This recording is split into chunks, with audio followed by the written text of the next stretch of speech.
question for you. How many of you are good at waiting? Nobody? Oh, one person, maybe two people. Sometimes waiting can be really challenging because we're not sure what we're supposed to do while we're waiting.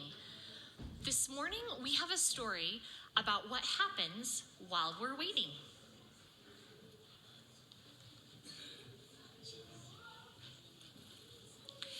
There once was a girl, not so different in many ways from other girls you know, who was sitting at home one day, not doing anything particularly unusual. In this story, we're going to call the little girl the granddaughter, but her name could be anyone's, even yours. The girl's mother called her over to tell her something important she had for her to do. The mother said, "Your grandmother will be arriving soon. She is coming on the bus. I want you to go to the bus station to meet her so the two of you can walk home together." The granddaughter was very excited to hear that her grandmother was coming to visit. She loved her grandmother very much and had not seen her in quite a long time. Just as the granddaughter was running out the door to leave, her mother called, "Wait!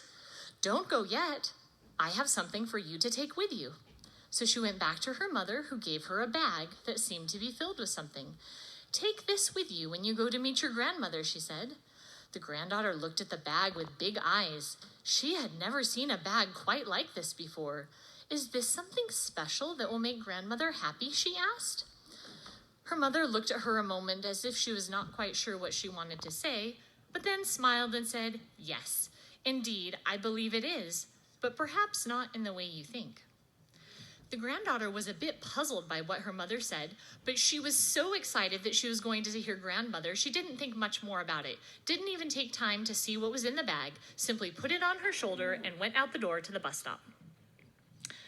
It took her a little bit of time to get there, but when she finally arrived, she stood at the edge of the bus stop. It was a little bit cold that day, so she wrapped her jacket tightly around her and looked around as she waited. As she waited and looked, she noticed that on a nearby bench there was a little girl who was not wearing a jacket and who was bent over with her arms wrapped around herself. As she looked closer, she could see that the little girl was shivering because she was so cold. Feeling sorry for her and wanting to help, the granddaughter went over and sat down next to the little girl. "You look very cold," she said. The little girl nodded. "Maybe if you sit closer to me, you would keep warmer." And the little girl snuggled up next to her, because indeed she was very cold. "What do you have in that bag?" the little girl asked. "I'm not sure that I know," the granddaughter replied. "My mother gave me this to bring with me to meet my grandmother, but I haven't looked inside yet. Shall we take a look?" And together they carefully opened the bag. There, neatly folded on top, was a very warm-looking blanket. The shivering little girl gasped and almost began to cry. The granddaughter's heart went out to the little girl. She took the blanket out of the bag and wrapped it around the shivering girl. "I'm so sorry," the little girl said. "I did not mean to be cold. Do you think your grandmother will mind?"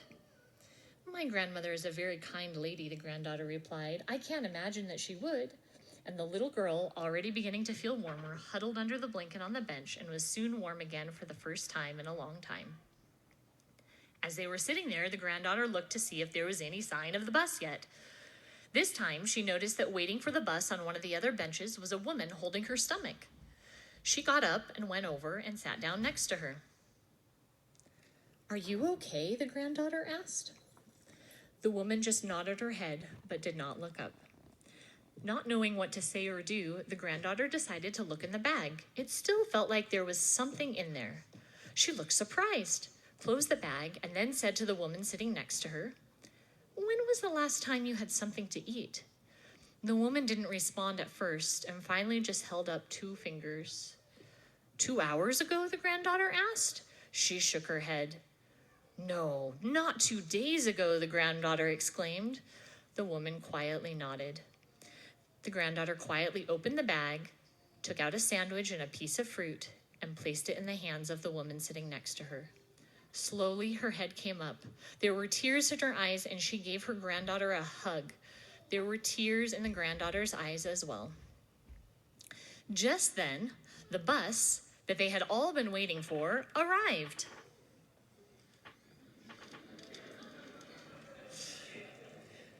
The doors opened, and making her way down the steps was the grandmother.